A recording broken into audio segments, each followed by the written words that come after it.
Deuxième symposium sur la lutte contre le discours haineux et la radicalisation. Les travaux ont eu lieu aujourd'hui. Le ministère en charge de la cohésion sociale marque ainsi ses actions dans la construction du bon vivre ensemble. Un malheur est arrivé au prix Nobel alternatif 2018. Yacouba Sawadgo est face à son bijou, sa forêt dont un demi-hectare est parti en fumée. Son chagrin est lourd à porter et aucune explication pour le moment. Image de l'espace dans un instant. Et puis enfin, l'ancien président burundais Pierre Buyoya a été inhumé hier mardi au Mali, pays dans lequel il a passé une dizaine d'années en tant que représentant de l'Union africaine pour le Sahel et le Mali. Le 17 décembre dernier à Paris, Buyoya a décédé du Covid-19. Bonsoir à tous, merci de suivre ce journal. Le ministère en charge de la cohésion sociale a organisé aujourd'hui 30 décembre le deuxième symposium sur la lutte contre le discours haineux et la radicalisation. L'objectif donc est de renforcer le vivre ensemble à travers des propositions d'action qui seront faites par les leaders religieux à l'issue de la rencontre. Abdourahmane. 24 heures d'échanges entre les acteurs religieux pour une coexistence pacifique entre les différentes communautés au Burkina Faso. Cette rencontre, deuxième du genre, se tient dans un contexte où les réseaux sociaux sont devenus un canal de propagation de discours haineux, selon le directeur de cabinet du ministère en charge du culte. Cette rencontre va permettre aux différents responsables religieux de faire des propositions pour une cohésion sociale dans le pays. Dire qu'ils vont réfléchir tout au long de cette journée pour nous faire sortir des idées et surtout un plan d'action à mettre en œuvre, que le gouvernement va tout mettre en œuvre pour essayer de lutter contre le radicalisme et les discours haineux au niveau du pays.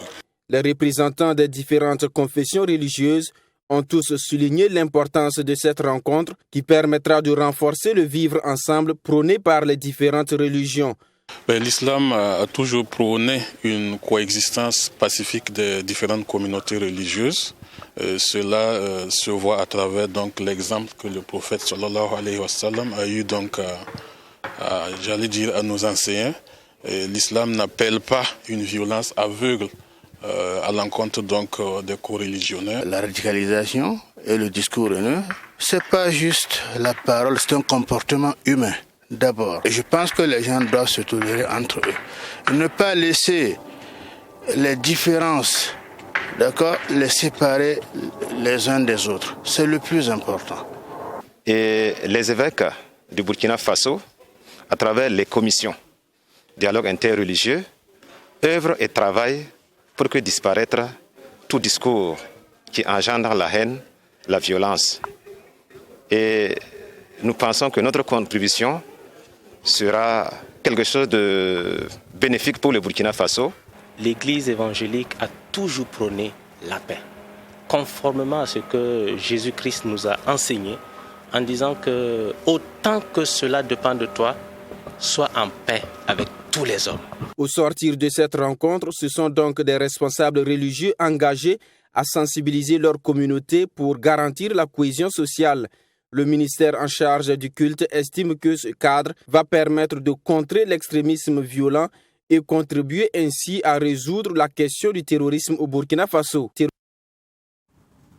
Quel plan national de développement 2021-2030 pour le système sanitaire au Burkina et quelle stratégie de gestion du Covid-19 dans les structures de santé? Questions qui ont été examinées en début de semaine par les acteurs du monde de la santé. C'était donc à l'occasion du dernier CACEM 2020 du ministère donc de la Santé. On en parle avec Fatima Tanikima. Ils sont des acteurs du secteur de la santé burkinabé et des partenaires techniques et financiers. Et ils participent au conseil d'administration du secteur ministériel CACEM de l'année 2020 du ministère de la Santé. Un cadre d'échange principalement axé sur le résultat des évaluations du Plan national de développement sanitaire PNDS 2011-2020, le processus d'élaboration du nouveau PNDS et le processus de dévolution de la gestion du Covid-19 dans les centres de santé. L'analyse des résultats de l'évaluation du PNDS 2011-2020 nécessite une large implication de toutes les parties prenantes afin de dégager les acquis, mais aussi les insuffisances dans sa mise en œuvre. Les recommandations issues de cette évaluation serviront à alimenter non seulement l'élaboration du nouveau PNDS 2021-2030, mais aussi l'élaboration du nouveau référentiel national de développement économique et social de notre pays. En second lieu, il s'agira du point de la riposte de la pandémie de la COVID-19 avec un accent sur l'évolution du processus de dévolution de la gestion de la COVID-19 au sein du ministère de la Santé. 3 jours avant ce CACEM du ministère de la Santé, le Conseil national de l'Ordre des médecins du Burkina Faso publiait une déclaration qui mettait en cause un essai clinique. Toujours selon cette déclaration, cet essai clinique a été mené par une équipe de chercheurs de l'Institut de recherche en sciences de la santé avec comme investigateur principal le professeur Martial Ouedraogo. Selon Claudine Lougué, son ministère suit de près cette affaire. Le ministère de la Santé a mis en place sur les indications des organisations internationales et régionales ou sous-régionales telles que l'UEMOA, qui a demandé à tous les pays de mettre en place des agences de régulation pour protéger la santé des populations. Il y a également que les professionnels se sont organisés en ordre professionnel. Donc, ça veut dire que c'est des structures qui sont indépendantes, qui ont un cadre qui leur accorde cette indépendance-là. Et c'est de leur droit de dénoncer telle ou telle chose. Donc, le ministère va jouer le rôle tampon pour que tous ces acteurs-là se retrouvent afin que la santé des populations soit préservée et que les populations puissent lutter à nos côtés contre la maladie et contre la préservation de leur santé. Ce deuxième CACEM du ministère de la Santé s'est tenu sous le thème « Construire la résilience du système de santé face au Covid-19 et aux autres défis ». Il devra à terme permettre de doter le ministère d'un plan national de développement sanitaire 2021-2030. Le coût d'élaboration de ce référentiel est estimé à plus de 308 millions de francs CFA. Question de santé toujours dans l'actualité de l'année qui s'achève, 2020, qui aura sans nul doute été marquée par la pandémie du Covid-19. On se rappelle, apparu en décembre 2019 en Chine, les premiers cas au Burkina sont enregistrés en mars 2020 et très vite la situation entraîne la prise de nombreuses mesures fortes, la lutte contre le paludisme et la mise en place de l'assurance maladie universelle. Actualité santé phare également en 2019 au Burkina, bilan général avec Mickaël Tougri et Nelly Tapsova. Le Covid-19 reste la maladie qui, en 2020, aura mis à rude épreuve le système sanitaire du Burkina Faso déjà fragile. Tout commence pour le Burkina Faso le 9 mars 2020 où le patient zéro du Covid-19 est annoncé. Le 16 mars, les premiers cas de Covid-19 contraignent le gouvernement à la prise de mesures de restriction. Fermeture des frontières, mise en quarantaine des localités touchées, couvre-feu, fermeture des écoles. Des mesures qui suscitent l'indignation chez les populations. Le 18 mars, le Burkina Faso enregistre son premier décès lié à la Covid-19. Il s'agit de la députée maire Rose-Marie Komditambé. Les circonstances du décès et sa prise en charge font débat. La méfiance entre population et l'exécutif est réelle. L'équipe de coordination de gestion de la pandémie, dirigée par le professeur Martial Ouedraogo, essuie de vives critiques. Le professeur est finalement débarqué de son poste au Conseil des ministres le 29 avril. Le gouvernement, dans son communiqué, parle d'une situation extrêmement grave. À cette date, le pays totalise 645 patients. Les messages de sensibilisation se multiplient et les populations sont appelées au respect des mesures barrières et des mesures de restriction. Dans la foulée, le marché central de Rodouoko et 35 autres marchés de la ville de Ouagadougou font les frais de la mesure de fermeture avant de rouvrir à nouveau leurs portes le 26 mars sous la pression des commerçants. Et les autres mesures de restriction peu à peu sont levées, sauf celles relatives à la fermeture des frontières terrestres. Les Burkinabés doivent apprendre à vivre avec la maladie. 2 centres de prise en charge du Covid-19 sont désormais disponibles. Le CHU de Tengango est le principal centre de prise en charge et les médecins sont mobilisés. Les messages de sensibilisation sont de plus en plus appliqués par les populations. Jusqu'au 31 octobre, date de lancement de la campagne des élections couplées. Pendant ces 3 semaines, les mesures barrières sont foulées aux pieds par les partis politiques. Les grands meetings sont organisés et difficile de faire appliquer la distanciation physique. Après ces 21 jours de campagne, Les efforts pour freiner la pandémie sont ainsi mis à rude épreuve. Le Burkina Faso fait face à une nouvelle phase de contamination et les chiffres de contamination augmentent pour atteindre à la date du 24 décembre 1554 cas actifs pour 77 décès. La maladie du Covid-19 a réussi à mobiliser toutes les énergies et les ressources. À côté de cette pandémie, la première cause de mortalité et de consultation au Burkina Faso, le paludisme, continue de sévir avec très peu de mobilisation de la communauté pour lutter contre la maladie. L'opération de gratuité de soins des femmes et enfants de moins de 5 ans a été maintenue en 2020. Selon le bilan, plus de 70 millions de prestations ont été offertes pour un coût de 120 milliards de francs CFA, une annonce du ministère de la Santé. Un engagement tenu par le président du Faso, malgré la difficulté qu'a connue cette campagne. Un autre engagement concrétisé en 2020, celui de l'assurance maladie universelle, qui devra toucher à terme 20% de la population. En 2020, c'est aussi plusieurs infrastructures sanitaires inaugurées, dont le CHU de Ziaré, mais aussi le lancement des travaux de construction de l'hôpital de référence de Bobo-Dioulasso à Bala le 20 octobre. Le gouvernement fait don de 300 ambulances pour soulager les évacuations sanitaires. Malgré les efforts du gouvernement burkinabé dans le domaine de la santé, force est de reconnaître que de nombreux défis restent à relever dans les formations sanitaires. Des défis qui figurent sur la plateforme revendicative des partenaires sociaux qui se sont fait entendre à travers plus de mouvements d'humeur tout au long de l'année 2020. Dans le cadre de ces activités de fin d'année, le maire de la ville de Ouagadougou a visité le siège de l'association burkinabé pour l'assistance, le suivi et la santé des malades mentaux errants et isolés. Siège situé à Tanlarké, un village de la commune rurale de Lumbila. Le maire a voulu créer avec une proximité avec les réalités de vie donc des malades mentaux et leur apporter également soutien et réconfort. Maxime Jodbambara avec la voix de Nelly Tapsoba. Le maire Armand Bewende, solidaire des malades mentaux. En visite au siège de l'association burkinabé pour l'assistance, le suivi et la santé des malades mentaux errants et isolés, la délégation municipale a fait don de 2 tonnes de vivres. Une visite qui, pour Armand Bewende, s'inscrit dans le cadre de ses activités de fin d'année et qui a pour objectif de s'imprégner des conditions de vie des pensionnaires de ce centre et de recueillir leurs préoccupations. Au niveau de la commune de Ouagadougou, nous avions un projet de la réinsertion de ces malades mentaux également. Dans notre programme, nous avons prévu de nous en occuper particulièrement, mais la structure sociale sur laquelle nous devons nous appuyer en interne à la mairie de Ouagadougou n'était pas suffisamment outillée pour le faire. C'est pourquoi nous avons fait une convention avec ce centre pour lui apporter un minimum de soutien afin que les malades mentaux de notre ville, voire de la province, puissent être recueillis ici pour être soignés.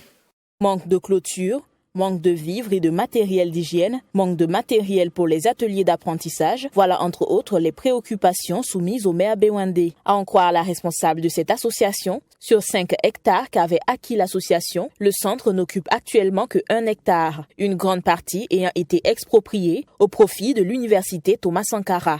La première préoccupation, c'est la difficulté que nous avons avec l'université Ouagadougou, maintenant l'université Thomas Sankara. Nous avions 5 hectares et sur les 5, il y a 4 qui nous ont été arrachés. Et vraiment, nous souhaitons qu'il voit cette situation parce que le centre, c'est pour tout le Burkina Faso. Nous sommes une association d'envergure nationale. C'est pour tout le Burkina Faso. Donc, nous demandons à ce que se penchent réellement sur là-dessus. S'ils peuvent nous laisser sur place pour que nous puissions continuer le travail que le Seigneur nous a confié. Une préoccupation pour laquelle le maire de Ouagadougou a promis de trouver une solution en collaboration avec le maire de Lumbila et le ministre de l'Urbanisme. Avec la modestie des moyens qu'ils ont, qu'ils aient pu faire autant d'investissements et la prise en charge de ces malades mentaux. Des projets restent certes à construire et nous nous sommes engagés à leur côté pour les aider avec des partenaires pour que ce centre-là puisse être un centre de référence dans le Grand Ouaga. Créée en 2011, l'association burkinabé pour l'assistance, le suivi et la santé des malades mentaux errants et isolés compte actuellement 40 pensionnaires selon ses responsables. Le malheur dont il était question en titre le 18 décembre dernier. La toile était inondée par des images du prix alternatif 2018 Yacouba Sawadgo, assis sur les cendres d'une partie de sa forêt partie en fumée. Tout un demi-hectare a brûlé, sinistre dont la nature n'est pas encore déterminée. L'une de nos équipes a fait le constat des dégâts sur les lieux. Image avec Serge Bado. Gourga, nous sommes à un jet de pierre de Wayugia, la capitale de la région du Nord. Dans cette commune s'étend la forêt de Yacouba Sawadogo sur 20 hectares. Un demi-hectare de cette étendue a été ravagé dans la nuit du 13 au 14 décembre par un incendie dont la nature n'est pas encore connue. Ce 29 novembre, le propriétaire des lieux, le prix Nobel alternatif 2018, fait encore l'inventaire des dégâts. Je ne suis pas du tout content parce qu'il y a beaucoup de plantes qui sont parties et il y a beaucoup d'herbes qui sont parties. Parce que l'arbre que vous voyez, c'est une plante qu'on peut utiliser pour soigner plusieurs personnes. Jusqu'à présent, moi, je ne sais pas la cause, mais on sait que on ne peut pas dire que c'est un individu, mais la cause, selon moi, ça peut être un individu. Le regard vide, l'esprit perdu. Le vieux Yacouba Sawadogo est découragé. Il voit toute une vie de combat acharné contre le désert parti en fumée et c'est là, même si ce n'est qu'une partie de la forêt qui a brûlé. Selon le ministère en charge de l'environnement, une vingtaine de légumineux ont subi la furie des flammes cette nuit-là. Des espèces de plantes qui servent surtout à traiter les maladies, indique Lukman Sawadogo, le fils de Yacouba. L'utilité de ces arbres pour l'homme, parce que l'arbre déjà, nous, les hommes, on respire l'oxygène. Et la forêt, la grande hôpital régional, est à moins de 1 km de la forêt. L'oxygène que les gens respirent là, on ne peut pas compter. Deuxièmement, le vieux utilise ces mêmes arbres-là pour soigner les gens. Chaque jour, il soigne les gens. Même s'il sort à son absence, il y a des gens qui lui cherchent à la maison. Cet incendie a causé des émois sur les réseaux sociaux ainsi que dans la ville de Wayugia. Ce mardi 29 décembre, le maire Basile Ouedraogo est venu apporter son soutien aux champions de la Terre 2020. Au-delà des promesses du président du Faso, notamment sur la clôture de la superficie utilisée, le maire de la capitale de la région du Nord compte soutenir Yacouba Sawadogo autrement. Nous sommes prêts pour accompagner d'ailleurs donc le vieux Yacouba pour qu'il puisse naturellement avoir des papiers, donc des documents fiables de circulation. Mais vous savez que là aussi, ça répond à un certain nombre de démarches. Et ce n'est pas forcément la mairie qui devrait donc les entamer. C'est le vieux Yacouba, avec ses enfants, qui devraient déposer le dossier. Et je pense peut-être qu'ils l'ont, je pense qu'ils ont déjà entamé donc ce processus-là. Et je crois que quand l'acheminement donc des documents, quand ça serait donc autour de la mairie, et vous pouvez compter sur moi, il n'y a pas de problème, je jouerai donc ma partition.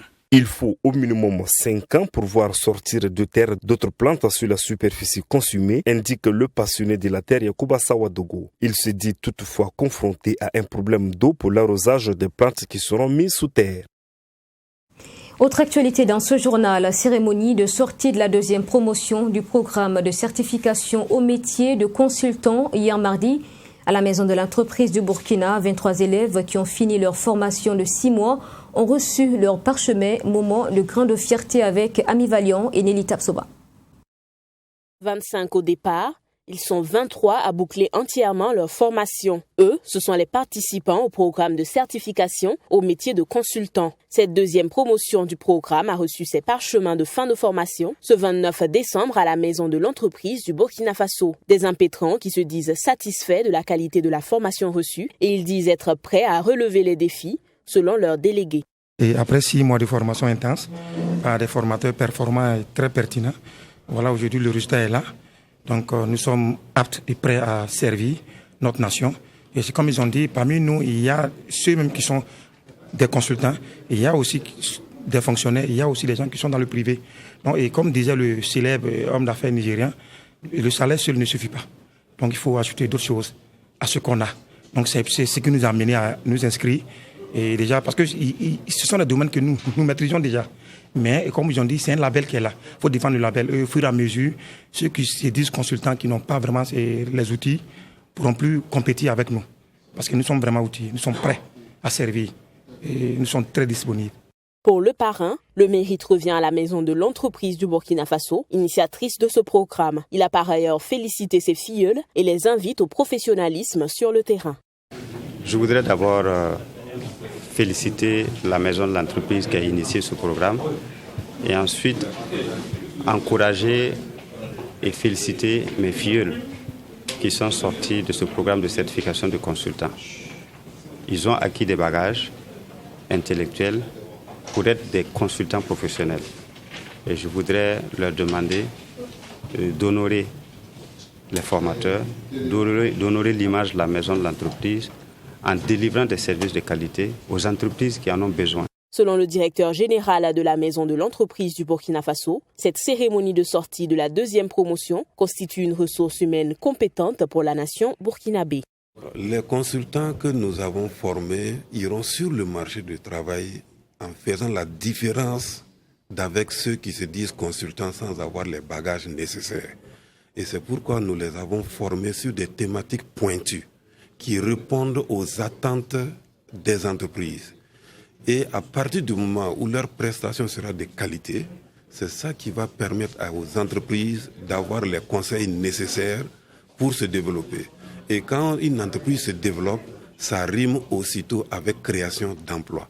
Pour qu'une entreprise soit compétitive, pour qu'une entreprise se développe, il faut nécessairement cet accompagnement et c'est ça qui va se traduire par la création d'emplois des jeunes. Depuis 2002, la maison de l'entreprise du Burkina Faso a toujours œuvré pour la facilitation de l'accès des petites et moyennes entreprises à des services de développement à travers la mise en œuvre de plusieurs projets et programmes.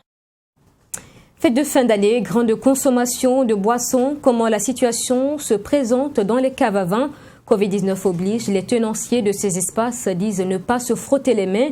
Ils parlent de rupture de stock et de faible affluence. C'est ce que nous ont rapporté Denise Zida et Nelly Tapsoba. Fête de fin d'année et Covid-19 ne font pas bon ménage. Nous sommes à la veille de la Saint-Sylvestre. Et généralement dans les caves à vin, c'est la période de grand engouement. Que ce soit pour offrir un cadeau à ses amis ou clients ou pour une consommation personnelle, les vins et les liqueurs sont en train de rentrer dans les habitudes des Ouagalais. Mais cette année, à cause de la maladie à coronavirus, la clientèle se fait encore désirer dans les caves de la capitale. Cette année, il y a une différence, contrairement à l'année passée. Et compte tenu de la Covid-19, l'engouement n'est pas comme les années antérieures. En tant que responsable des réseaux de caves, je viens de tourner les rayons de toutes les caves de la Seine pour le mois de distribution. Mais à l'heure actuelle, contrairement à l'année passée, il y a une différence parce qu'il n'y a pas d'engouement dans nos caves. Mais nous comprenons pourquoi c'est le cas, parce que compte tenu de la Covid et aussi compte tenu de l'insécurité qui réside partout, ça fait que les clients sont méfiants. En plus de l'engouement et de l'affluence dans les caves, le Covid-19 a également porté un coup sur le ravitaillement des produits. En effet, clients et tenanciers de caves déplorent la rupture de certains stocks et l'absence de certaines marques dans leurs rayons. Ils accusent de ce fait le confinement dans les pays d'Europe comme la France, qui est le principal pays de provenance de la plupart de leurs vins.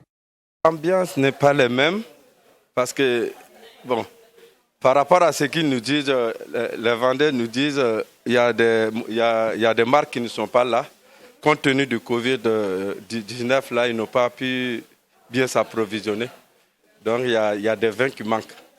Et nous, on vend en grande quantité. Il y a d'autres qu'on ne peut pas avoir. C'est un peu freiné, puisqu'il y a les vins qu'on n'arrive pas à avoir. Il y a les vins qui sont en rupture. Il y a les vins aussi que, compte tenu de la situation aussi, avec les frontières qui sont fermées, on n'arrive pas à avoir ces vins-là. Sinon, à part ça, il y a des vins qui sont là. Voilà, puisque la majorité de nos vins, c'est les vins Castel. La France et puis l'Afrique du Sud. Donc ça fait que avec l'histoire de Corona là. Mais on arrive, aujourd'hui on a pu même avoir quelques vins, mais il y a des vins qui sont en rupture. Le ravitaillement n'a pas été comme l'année passée parce qu'avec la Covid, au niveau du port, il y a un ralentissement par rapport à la transaction des papiers et autres. Qu'à cela ne tienne, Les tenanciers des caves disent avoir l'espoir que d'ici la fin des fêtes de fin d'année, la situation va changer. Ils disent également compter sur leurs clients fidèles pour combler le manque. En ce qui concerne les prix, les responsables promettent qu'il n'y aura pas de changement. Fin d'année également, période choisie par certains pour officialiser leur union. Ce mardi 29 décembre, la Société de transport en commun de Ouagadougou, Sotraco, a procédé à la célébration de mariage collectif à la mairie de l'arrondissement 4 de Ouagadougou. 7 couples d'agents de la société étaient engagés dans cet événement heureux. L'initiative à la Sotraco dure depuis maintenant 2 ans. Une démarche des responsables qui veulent accompagner leurs agents donc dans tous les aspects de leur vie. Denise Ezuda avec la voix de Alice Ouetrago. Cette journée sera à jamais gravée dans la mémoire de ces agents de la Société de transport en commun de Ouagadougou, Sotraco. Grâce à ce mariage collectif initié par les responsables de la société, 7 couples ont pu régulariser leur situation matrimoniale. Ce mariage collectif, depuis un certain nombre d'années, nous avons prévu dans notre programme d'activité. Je dis nous, c'est la direction générale a prévu dans son programme d'activité le mariage collectif afin de régulariser la situation matrimoniale du personnel.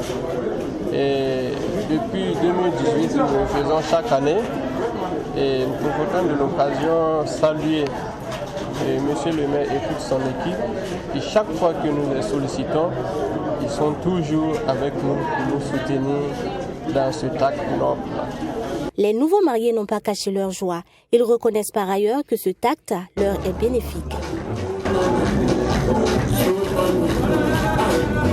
Un sentiment vraiment de joie qui m'anime. Voilà, je suis vraiment très heureux. Le bénéfice, c'est qu'une part, ça permet de protéger la famille. Ça permet de reconnaître également vis-à-vis donc, des hommes de Dieu que nous sommes unis. Voilà, c'est un lien vraiment sacré. Voilà. Et au maire de l'arrondissement numéro 4 de la ville de Ouagadougou de renchérir sur les avantages du mariage légal pour le bien-être de la famille. L'avantage, lorsqu'on régularise sa situation, on se dit non seulement ça rassure l'époux, les enfants, et également ça les donne plus d'avantages parce que les enfants seront pris en charge. Nous ne le souhaitons pas, mais en cas de situation, tout est mieux géré. Est-ce que vous voyez? Mais on ne peut pas vivre comme ça sans une situation claire. Je crois qu'on n'a pas besoin de le dire, ce n'est pas du tout intéressant. Et c'est dans cette ambiance conviviale et joyeuse que la direction de la société a reçu les nouveaux mariés au siège pour célébrer l'union de ces 7 couples. Et dans le reste de l'actualité, décédé à Paris le 17 décembre dernier, l'ancien président burundais Pierre Buyoya a été inhumé hier mardi au cimetière chrétien de Bamako. Il avait vécu 8 ans au Mali donc en tant que représentant de l'Union africaine pour le pays et pour le Sahel. Il est décédé du coronavirus quelques mois après sa condamnation à perpétuité par la justice de son pays. Plusieurs personnalités maliennes et africaines étaient présentes à la cérémonie de funérailles. Pierre Buyoya avait 71 ans quand il est décédé. Reportage de notre correspondant au Mali, Bourema Soudo. Terrassé par le Covid-19 à Paris le 17 décembre dernier, Pierre Buyoya repose maintenant à jamais à Bamako. Pour Hamidou Boli, représentant de la CEDEAO, la mort de Pierre Buyoya n'est pas seulement une perte pour l'Union africaine, mais aussi pour la CEDEAO. C'est un regret terrible parce que c'est une mort subite et on s'y attendait le moins. À la période où on avait besoin encore de son expérience. C'est un grand chef d'État, c'est un grand panafricaniste et un grand faiseur de paix.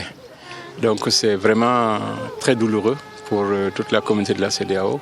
Et ici, j'exprime le regret de toute la communauté de la CEDEAO. Ancien président burundais, Pierre Buyoya a consacré 8 ans de sa vie au Mali, où il tentait de sortir le pays des crises qu'il traverse depuis 2012, comme en témoigne encore Alhamdou Ak-Ilen, ministre malien des Affaires étrangères. Le président Buyoya a été là depuis le début de cette crise multidimensionnelle au Mali pour nous aider vraiment à résoudre. Il a mis sa grande expérience d'ancien chef d'État à notre disposition et donc on ne pouvait qu'être là aujourd'hui auprès de la famille. À la Commission de l'Union africaine, on garde le souvenir d'un homme qui a valablement représenté l'UEA, comme nous le confie Abdoulaye Diop, représentant du président de la Commission de l'Union africaine. Nous en retenons le souvenir d'un homme qui était totalement engagé pour la paix, pour la stabilité, qui a beaucoup donné au Mali, qui a beaucoup donné au Sahel, qui a beaucoup donné à toute l'Afrique. Il a œuvré dans son pays pour l'unité, pour la réconciliation et pour l'avancée démocratique. Et je crois que ce sont ces valeurs et ces avancées que nous retenons aujourd'hui de cet homme qui, en définitive, avait son destin au niveau du Mali. Et au nom de l'Union africaine, nous voudrions vraiment remercier tout le peuple malien d'avoir fait aujourd'hui de ce cimetière la dernière demeure du président Buyoya. Désormais, l'ancien président burundais de 71 ans repose au cimetière chrétien de Bamako-Koura, en commune 3 du district de Bamako. Voilà, c'est la fin de ce journal. Merci de l'avoir suivi. Je vous souhaite une excellente suite en compagnie de nos programmes. Bonsoir, je vous retrouve demain à 20h.